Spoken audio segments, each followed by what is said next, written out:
Hello everyone, welcome back to my channel CFC capsule for concept. तो जैसे previous lecture में हमने देखा था क्लास 10th का न्यूट्रिशन टॉपिक को हमने कंप्लीट करा था। तो आज हम नेक्स्ट टॉपिक यानी कि लेक्चर 2 नेक्स्ट टॉपिक रेस्पिरेशन के बारे में डिस्कस करेंगे। ओके, तो चलिए शुरू करते हैं आज का हम वीडियो। तो सबसे पहले हम प्रीवियस जो टॉपिक है उसका कुछ हम रिवीजन कर लेते हैं। तो देखो, न्यूट्रिशन में मेनली हमने क्या देखा था, इंटेक ऑफ फूड यानी कि process of taking nutrient from the food. Okay, इसको क्या बोल दिया हमने, न्यूट्रिशन बोल दिया। और न्यूट्रिशन में हमने देखो इंटेक ऑफ फूड को हमने इंजेशन बोला था।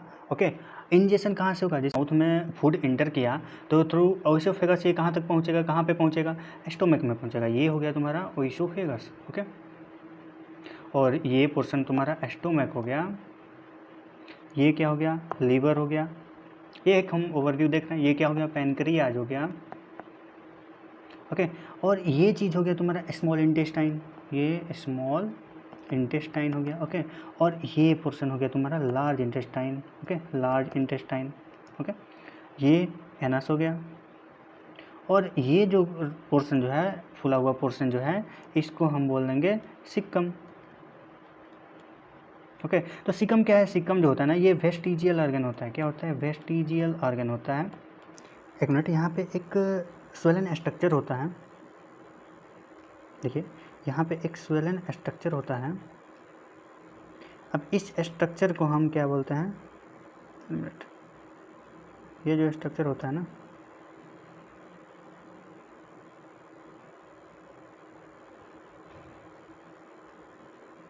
इस स्ट्रक्चर को हम अपेंडिक्स बोलते हैं।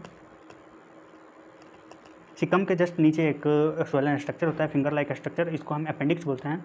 और अपेंडिक्स जो होता है, ये अपेंडिक्स जो होता है ना, ये वेस्टिजियल ऑर्गन होता है, सिकम नहीं। ओके, अपेंडिक्स वेस्टिजियल ऑर्गन होता है हमारे बॉडी में। ओके, जिसका कोई यूज नहीं होता है हमारे बॉडी में। ओके, ऐसा ऑर्गन जो हमारे बॉडी में प्रेजेंट तो है बट उसका कोई यूज नहीं होता है, वो वेस्टिजियल ऑर्गन हो जाएगा। ओके, तो अपेंडिक्स क्या हो गया, वेस्टिजियल ऑर्गन हो गया।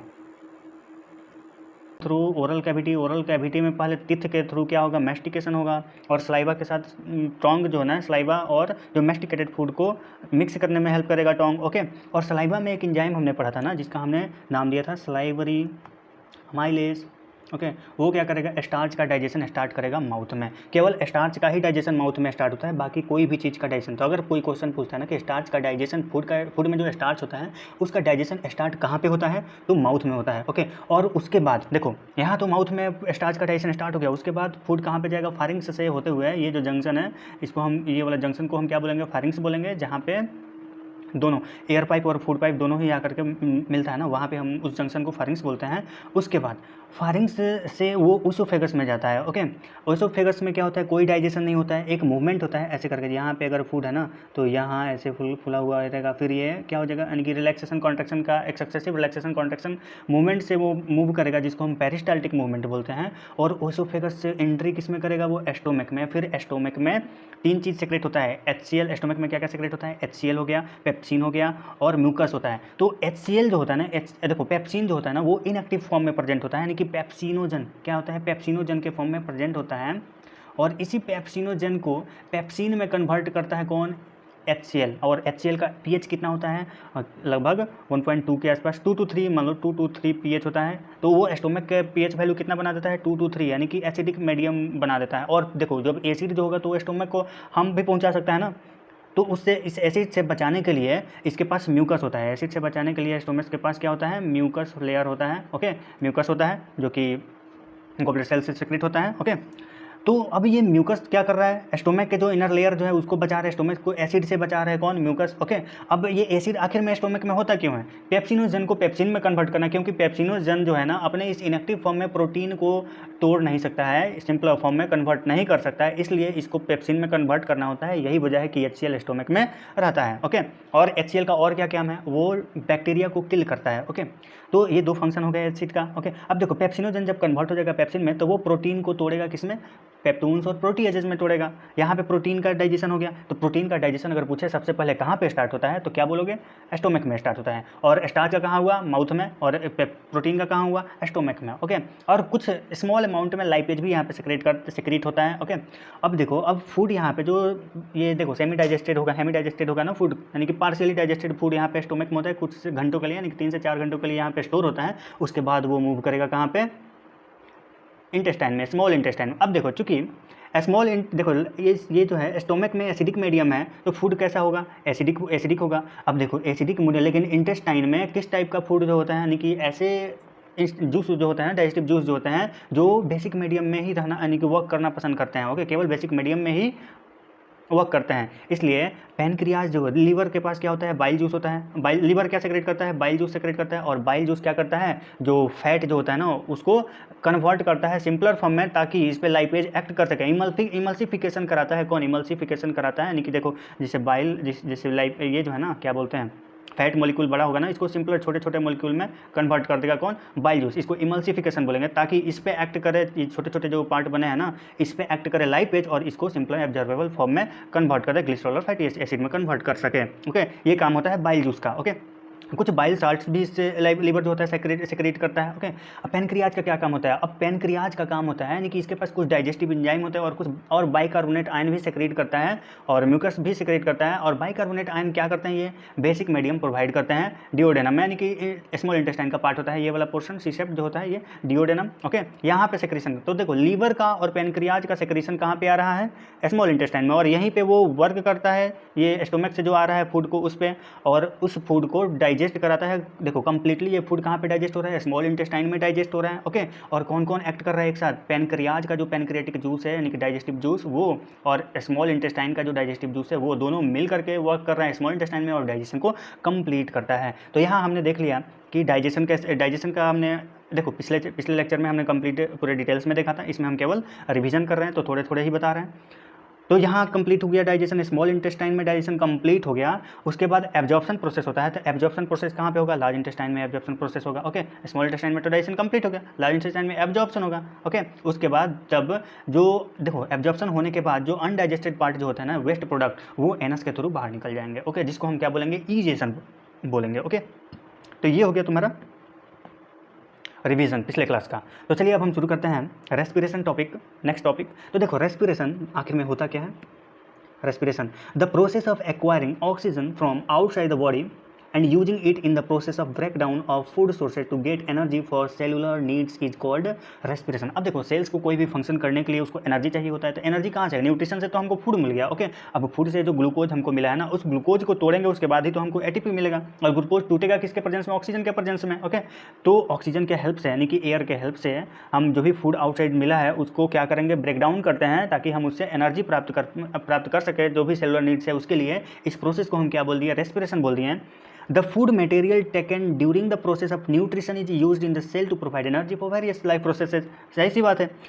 Some use oxygen to break down glucose completely into carbon dioxide and water। कुछ जो होता है ना, कुछ प्रोसेस जो होता है वो क्या करता है, ऑक्सीजन यूज करता है ग्लूकोज को तोड़ने के लिए, उसको हम एरोबिक बोल देंगे। ओके, और कुछ ऐसे पाथवे हैं जिनमें ऑक्सीजन इन्वॉल्व नहीं होता है, यानी कि वो ऑक्सीजन या एयर के ऑब्सेंस में होता है, उसको एनारोबिक बोलेंगे। तो इस तरह से दो टाइप हो गया ना रेस्पिरेशन का, एक एरोबिक हो गया और एक एनारोबिक हो गया, आगे देखेंगे।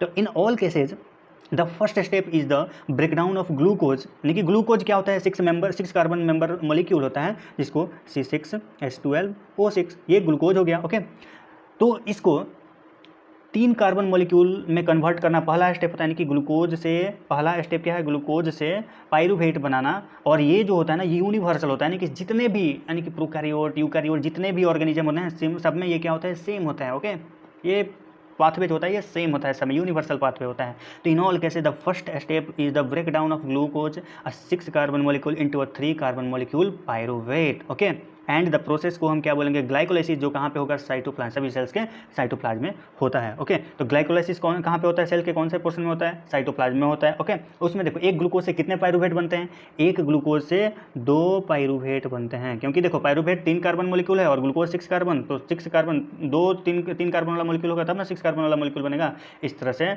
एक ग्लूकोज से 2 पाइरूवेट बन गया। ओके, इसके बाद देखते हैं, देखो टाइप ऑफ रेस्पिरेशन की अगर हम बात करें तो दो टाइप का होगा, भी हमने बताया, एक एरोबिक रेस्पिरेशन हो गया और दूसरा क्या हो गया, एनारोबिक रेस्पिरेशन हो गया। एरोबिक रेस्पिरेशन क्या होता है, वो प्रोसेस जिसमें पायरुवेट का ब्रेकडाउन जो होता है वो किसके प्रेजेंस में होता है, ऑक्सीजन में। क्योंकि देखो पायरुवेट, ग्लूकोज से पायरुवेट जो होता है वो तो सब में सेम होता है।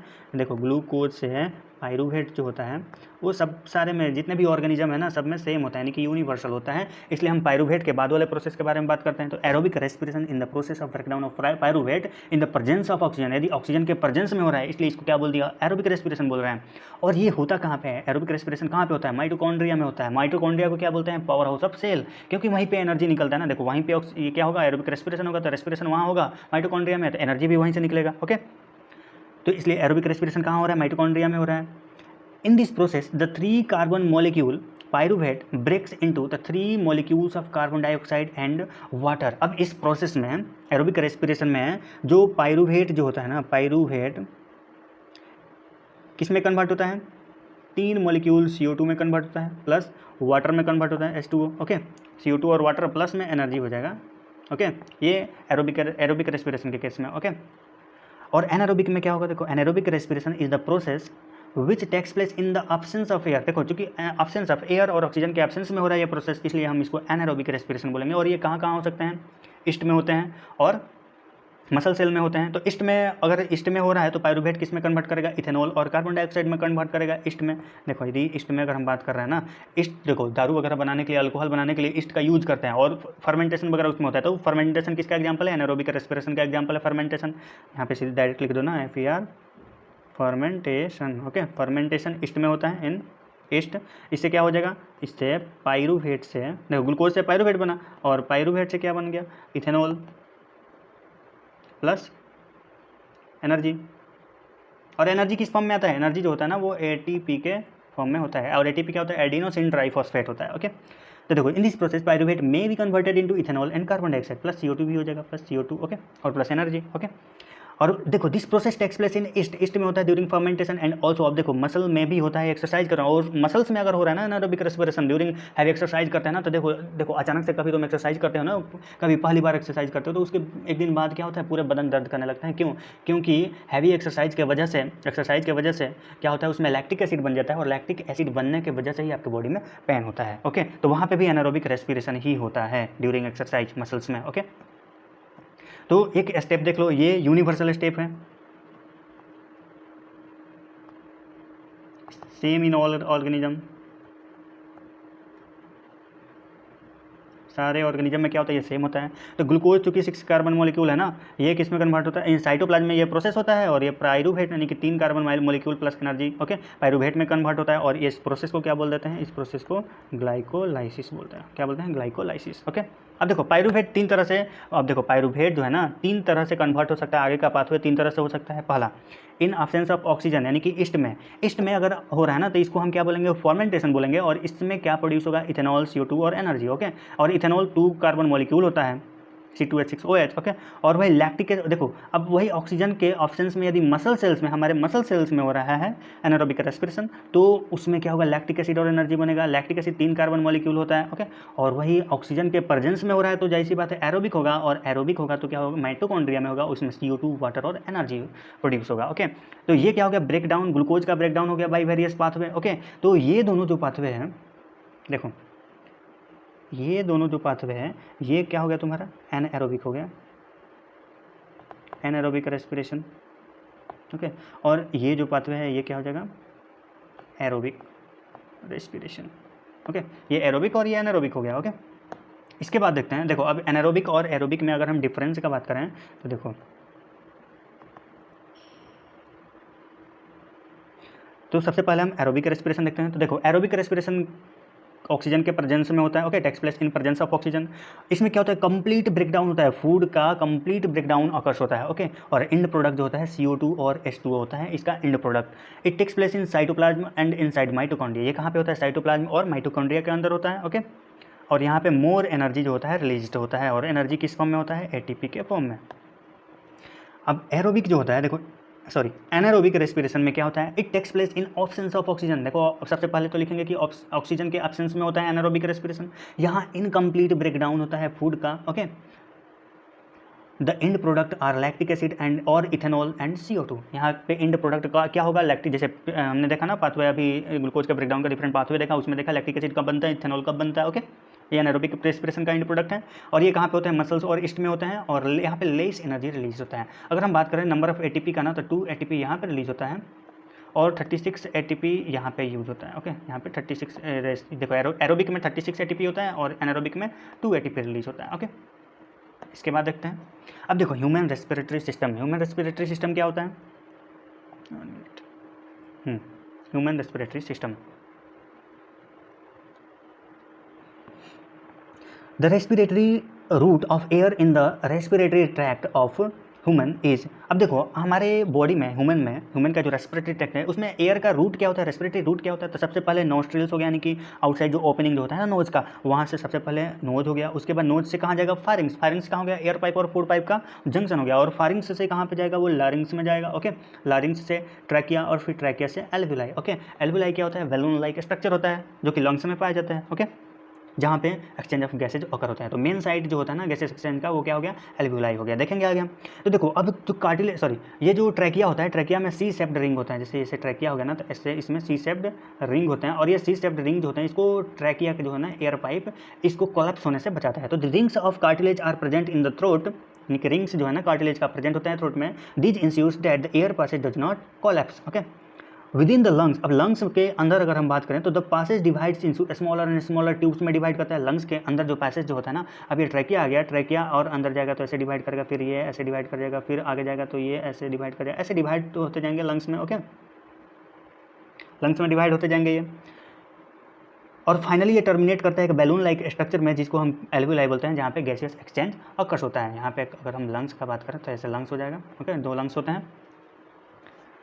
रोल ऑफ एल्वुलाई, अब एल्वुलाई का आखिर में रोल क्या है वो देखेंगे। तो देखो, the alveoli provide a surface where the exchange of gases can take place. अब देखो एल्वुलाई क्या प्रोवाइड करता है, सरफेस प्रोवाइड करता है जो जहाँ पे गैसियस एक्सचेंज ओकर होता है। Okay, the walls of alveoli contain an extensive network of blood vessels. अब देखो जो वॉल ऑफ एल्वुलाई का जो वॉल होता है ना, उसके पास बहुत सारे extensive network of blood vessels का एक्सटेंसिव नेटवर्क होता है।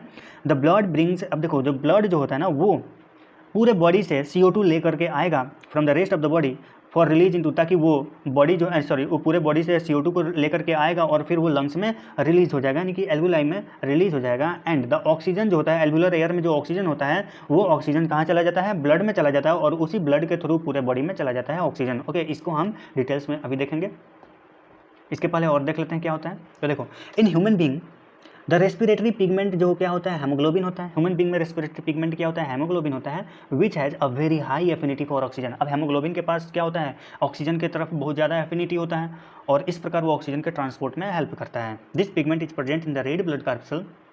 Carbon dioxide is more soluble in water. अब देखो कार्बन डाइऑक्साइड जो होता है ना वो वाटर में ज़्यादा सोल्यूबल होता है than oxygen and hence is mostly transported in the dissolve form in our blood.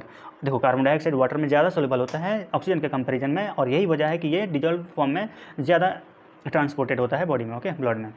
तो यहाँ पे देखो अगर हम एल्वुलाई का बात करें ना, तो एल्वुलाई ढेर सारा बैलून लाइक स्ट्रक्चर, छोटे छोटे बैलून लाइक स्ट्रक्चर ढेर सारे होते हैं इसमें एल्वुलाई। ओके, अब एक क्वेश्चन बनता है, एक लॉन्ग्स में एक क्वेश्चन बनता है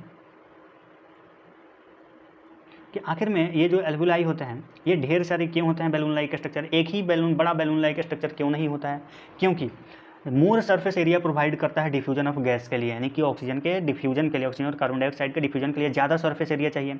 अगर हम बात करें, देखिए अगर हम सिंपल एक बैलून का अगर हम बात करें, चलो सिंपल एक बैलून लाइक स्ट्रक्चर का हम बात कर लिए, तो इसका सरफेस एरिया केवल यही ना है, यहीं पर ना एक्सचेंज हो सकता है केवल। ओके, लेकिन इसी को अगर हम ढेर सारा बैलून में अगर डिवाइड कर दें तो इस तरह से सरफेस एरिया इसका क्या हो जाएगा, बढ़ जाएगा, यानी कि ज़्यादा हो जाएगा, बहुत ज़्यादा सरफेस एरिया हो जाएगा। यही वजह है कि एक बहुत सारे बैलून लाइक स्ट्रक्चर में प्रेजेंट होता है एल्वुलाई। ओके, ताकि सरफेस एरिया ज़्यादा मिल सके और ज़्यादा से ज़्यादा ऑक्सीजन क्या हो जाए, डिफ्यूजन हो सके फॉर, यानी कि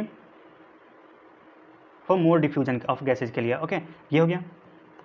यहाँ पे ये एल्वुलाई का फिगर यहाँ पे दे रखा है, ये एल्वुलाई है। ओके, ये सारे एल्वुलाई एल्वुलस हैं, एल्वुलाई जहाँ पे रेस्पिरेटरी ब्रोंक्यूल भी इसको बोलते हैं, और यहीं पे क्या होता है, ये गैसियस एक्सचेंज अकर्स होता है। तो आइए एक बार हम देखते हैं कि आखिर में ये गैसियस एक्सचेंज होता है वो कैसे होता है। तो देखिए एक सिंगल एल्वुलाई को हम लेते हैं, जैसे देखो ये एक सिंगल एल्वुलाई हम उठाते हैं, ओके, और यहाँ पे ऐसे देखो ये ब्लड वेसल है,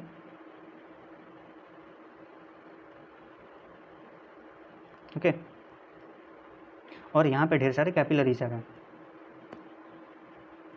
देखो ये जंक्शन है, यहाँ पे कैपिलरीज आ गए, यहीं पे एक्सचेंज होगा। तो ये हो गए तुम्हारे वेन्स और ये हो गया तुम्हारा आर्टरीज, और दोनों का जंक्शन देखो, आर्टरी और वेन को ज्वाइन कौन करता है? Capillaries, okay. अब एयर यहाँ पे आएगा, एयर में ऑक्सीजन जो होगा ना वो यहाँ पे ज़्यादा होगा और CO2 क्या होगा? ये कम होगा। CO2 का मतलब अमाउंट कम होगा और ऑक्सीजन का अमाउंट ज़्यादा होगा। अब इधर जो वेन में जो ब्लड आ रहा है, देखो यहाँ पे जो ब्लड आ रहा है ना, यहाँ पे जो ब्लड आ रहा है ये कैसा ब्लड है? डीऑक्सीजनेटेड ब्लड, जहाँ पे CO2 ज़्यादा होता है। तो देखो इस ब्लड में CO2 क्या हो जाएगा? यहाँ पे CO2 ज़्यादा है, यहाँ पे CO2 ज़्यादा है और यहाँ पे CO2 जो है वो कम है। तो देखो हायर कंसंट्रेशन से लोअर कंसंट्रेशन CO2 का डिफ्यूजन होगा, यानी कि CO2 इधर आ जाएगा, CO2 चला जाएगा ना एल्वुलाई में। हायर कंसंट्रेशन से डिफ्यूजन क्या होता है? हायर कंसंट्रेशन से लोअर कंसंट्रेशन की तरफ मूव करना। तो CO2 अपने हायर कंसंट्रेशन से लोअर कंसंट्रेशन की तरफ मूव करेगा। अब देखो यहाँ पे चूंकि ऑक्सीजन ज़्यादा होता है और यहाँ जो होता है ऑक्सीजन कम होता है, इसलिए ऑक्सीजन एल्वुलाई से कहाँ पे आएगा? ब्लड में आएगा। इस प्रकार ये देखो, इस प्रकार अब क्या हो जाएगा? यहाँ पे जो ब्लड जाएगा वो कैसा हो गया? ऑक्सीजनेटेड हो गया, ओके, ऑक्सीजनेटेड ब्लड हो गया। तो इस यहाँ पे जो ब्लड आया ना ये पूरे फुल बॉडी से आया, फुल बॉडी से ब्लड आया, ओके, फ्रॉम फुल बॉडी। अब ये जो ऑक्सीजनेटेड ब्लड है ना ये पूरे बॉडी तक अब सप्लाई करेगा ऑक्सीजनेटेड ब्लड। इस प्रकार यहाँ पे क्या होता है? डिफ्यूजन ऑफ गैस होता है इन एल्वुलाई में, डिफ्यूजन ऑफ गैस। इस तरह से डिफ्यूजन ऑफ गैस हो गया एल्वुलाई में। और एल्वुलाई के चारों ओर क्या होता है? ब्लड वेसल्स होते हैं। आर्टरीज वेन्स किससे कनेक्ट होता है? कैपिलरीज से कनेक्ट होता है और कैपिलरीज नेटवर्क होता है, वहीं पे डिफ्यूजन ऑफ गैस अगर होता है, ओके, ये हो गया। इसके बाद कुछ देखो, अब एनर्जी जो हमको मिलता है वो किस फॉर्म में मिलता है? ATP के फॉर्म में मिलता है। एनर्जी किस फॉर्म में? ATP का फॉर्म में। और ATP क्या होता है? देखो ATP is energy currency for, अगर ATP क्या होता है? एनर्जी करेंसी होता है फॉर मोस्ट सेलुलर प्रोसेस के लिए। और ATP का फुल फॉर्म क्या होता है? Adenosine triphosphate. The energy released during the process of respiration is used to make an ATP molecule from ADP and inorganic phosphate। ADP और inorganic phosphate मिल करके देखो ADP क्या होता है? एडिनोसिन डाइफॉस्फेट होता है, ADP डाइफॉस्फेट होता है और एक इनऑर्गेनिक फॉस्फेट मिल जाएगा तो डाई मतलब दो फॉस्फेट, एडिनोसिन दो फॉस्फेट डाइफॉस्फेट और एक फॉस्फेट और मिल गया तो ये एडिनोसिन ट्राइफॉस्फेट बन जाएगा। क्या बन जाएगा? एडिनोसिन ट्राइफॉस्फेट बन जाएगा, ATP का फॉर्मेशन हो जाएगा, ओके। इंडोथर्मिक प्रोसेस, अब देखो इंडोथर्मिक प्रोसेस क्या हो गया तुम्हारा? जो एनर्जी यूज करके अगर कोई किसी चीज़ का फॉर्मेशन हो रहा है ना तो वो इंडोथर्मिक प्रोसेस होगा, इंडोथर्मिक प्रोसेस, ओके। तो जब ATP का फॉर्मेशन एनर्जी यूज होकर के हो रहा है तो ATP अगर टूटेगा तो एनर्जी प्रोड्यूस होगा, ओके। द सेम वे देखो endothermic process in the cell then use this ATP to drive the reaction. When the terminal phosphate linkage in ATP is broken using water, the energy equivalent to 30.5 kilojoule mole is release. तो देखो क्योंकि energy use होकर के ADP, देखो ADP adenosine diphosphate और phosphate जब जुट रहा है तो कुछ एनर्जी यूज कर रहा है, यूटिलाइज कर रहा है, ओके, इसलिए इसको इंडोथर्मिक प्रोसेस बोल रहे हैं। एनर्जी यूटिलाइज हो रहा है तो एब्जॉर्ब हो रहा है तो, और ATP का फॉर्मेशन। अब उसके बाद जैसे ही ATP प्लस वाटर अगर हम ऐड करते हैं और ये ATP ब्रोकन होता है तो ये एनर्जी देखो कितने किलोजूल के बराबर प्रोड्यूस करता है, रिलीज करता है? 30.5 किलोजूल पर मोल के बराबर रिलीज करता है, okay. Think of how a battery can provide energy for many different kinds of uses. It can be used to obtain mechanical energy, light energy, electrical energy, and so on. Similarly, ATP can be used in the cells for the contraction of muscles. अब देखो अब ये ATP जैसे battery जो होता है ना वो ढेर सारी एनर्जी प्रोड्यूस करने के लिए यूज होता है ना, जैसे मैकेनिकल एनर्जी ऑब्टेन के लिए, light energy, electrical energy and so on, बहुत सारी एनर्जी ऑब्टेन करने के लिए यूज किया जा सकता है बैटरी को। वैसे ही ATP का भी यूज जो होता है ना बॉडी में डिफरेंट टाइप का यूज हो सकता है। जैसे ATP को हम सेल में ATP कैसे यूज हो सकता है? कंडक्शन ऑफ मसल्स में यूज हो सकता है, प्रोटीन सिंथेसिस में यूज होता है, कंडक्शन जो होता है नर्व इंपल्सेस का उसमें यूज हो सकता है और ढेर सारी एक्टिविटीज़ में यूज हो सकता है। और अगर हम बात करें किसी स्मोकिंग, देखो यहाँ कुछ और भी दे रखा है, smoking is injurious to health. देखो किसी भी सिगरेट का पॉकेट पे या फिर कहीं भी बहुत सारे जगहों पे तुमने तिरंगा वगैरह जो है ना उस पर गुटखा वगैरह यहाँ पे यानी कि वहाँ पे जो कंपनी के द्वारा ही लिखा रहता है कि स्मोकिंग क्या होता है? इंजूरियस होता है हेल्थ के लिए, ओके। तो इसका किस मायने में लिखा होता है? देखो lung cancer is one of the common causes of deaths in the world. अब देखो वर्ल्ड में लंग कैंसर जो होता है एक डेथ का कॉमन कॉज हो चुका है। Okay, the upper part of respiratory tract is provided with a small hair like structure called cilia. अब देखो जो ट्रैकिया जो होता है ना, यानी कि रेस्पिरेटरी ट्रैक्ट ऑफ का ऊपर पार्ट ट्रैकिया जो होता है उसमें कुछ स्मॉल हेयर लाइक स्ट्रक्चर होता है जिसको हम सिलिया बोलते हैं। ये सिलिया क्या करता है, help to remove germs dust and other harmful tract particles जो होते हैं ना, इनहेल्ड जो होते हैं एयर से, उसमें से रिलीज करने का काम करता है, उनको निकालने का काम करता है वो।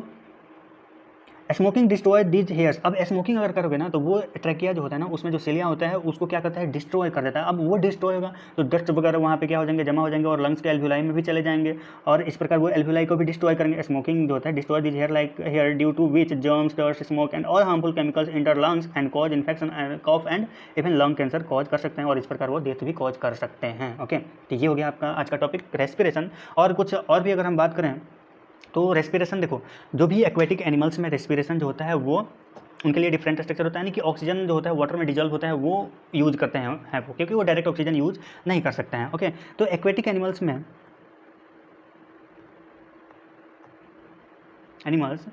रेस्पिरेशन जो होता है ना, रेस्पिरेशन डिजॉल्व स्टेट में यूज होता है। ओके, डिजॉल्व स्टेट में होता है, डिजॉल्व स्टेट में ऑक्सीजन यूज करते हैं वो रेस्पिरेशन के लिए। अब देखो डिजॉल्व वाटर में जो ऑक्सीजन यूज होगा ना वो, जैसे फिशेज में अगर हम बात करें, फिशेज में अगर हम बात करें तो उनमें क्या होता है, गिल्स होते हैं, गिल्स होते हैं ना। अब गिल्स में वो क्या करता है, जैसे एयर वो देखो वाटर अपने अंदर लेगा और गिल्स में इतने फोर्स करेगा ना कि वहाँ पे क्या हो जाएगा, डिफ्यूजन होगा, गैस का ऑक्सीजन का डिफ्यूजन हो जाएगा अंदर ब्लड में और उसके बाद सर्कुलेशन स्टार्ट हो जाएगा। ओके, फिशेज में, तो फिश में रेस्पिरेशन किससे, गिल्स के द्वारा हो गया। ओके, और ऑक्सीजन डिजॉल्व स्टेट में ही लेंगे। अगर हम फिशेज को बाहर टेरेस्ट्रियल में अगर रखें ना तो क्या हो जाएगा, वो रेस्पायर कर पाएगा, नहीं कर पाएगा। ओके, और अगर हम टेरेस्ट्रियल एनिमल का अगर बात करें,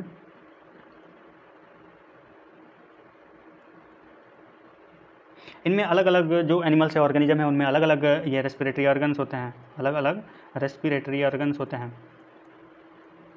ओके, अगर हम जैसे ह्यूमन में अगर बात करते हैं, ह्यूमन में क्या हो गया, तुम्हारा लंग्स हो गया, और भी है जैसे कॉकरोच हो गए, कॉकरोच में स्पायरिकल्स होते हैं। ओके, और फ्रॉग में क्या हो जाएगा, फ्रॉग में तुम्हारा स्किन भी हो गया, लंग हो गया। ओके, दोनों ही होते हैं फ्रॉग में, और बहुत सारे अलग अलग ऑर्गेनिज्म में अलग अलग ये रेस्पिरेटरी ऑर्गन्स होते हैं। ओके, इसके बाद तो चलिए आज का वीडियो हम यहीं पे समाप्त करते हैं, मिलते हैं नेक्स्ट वीडियो में। तब तक के लिए धन्यवाद, थैंक यू, जय हिंद।